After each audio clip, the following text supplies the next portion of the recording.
حضرة صاحب الموهبة وصاحب الرقي وصاحب الجمال سيد مرسي، الشاعر الكبير اللي أغانيه ما زالت يعني تملأ القلوب قبل الأسماع. أهلا بيك يا أستاذ محمد. اهلا بيك. معانا الأستاذ محمد حسين، بنستكمل حوارنا. أستاذ محمد حسين محمود مرسي، المحامي القدير وابن أخو الشاعر الكبير سيد مرسي. هو لما توفاه الله كان انت عندك 26 سنة. نعم.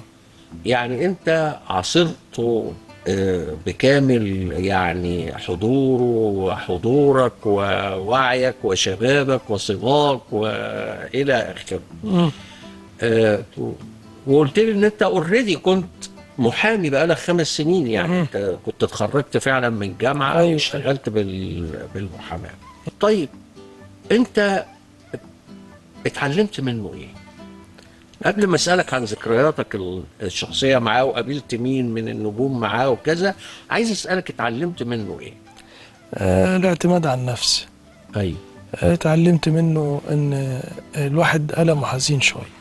انا لما بحب اكتب حاجه بكتبها بحزن شويه. ان هو رحمه الله عليه كان بيحب يكتب مع المواقف. ايوه. انت بتكتب لنفسي. شعر؟ لا لا.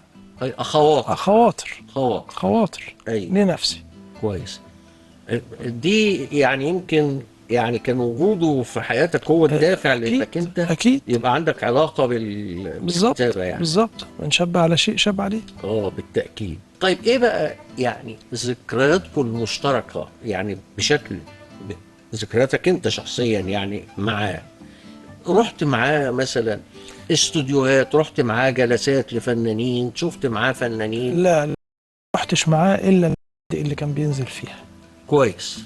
رحت في هناك، قابلت الأستاذة ميادة الحناوي عنده. ايوه. قابلت الأستاذة وردة رحمة الله عليها. ايوه. راجل رحمة الله عليه لما كبر اه. ابتدت الناس تروح له لحد مكانه. طبعا. منين قاعد هو يروحوا له مكانه، الفندق اللي هو قاعد فيه، يتلاقوا معاه ويتزاوروا معاه. ايوه. ايوه. رحمة الله عليه كان نزيه رحمة الله عليه.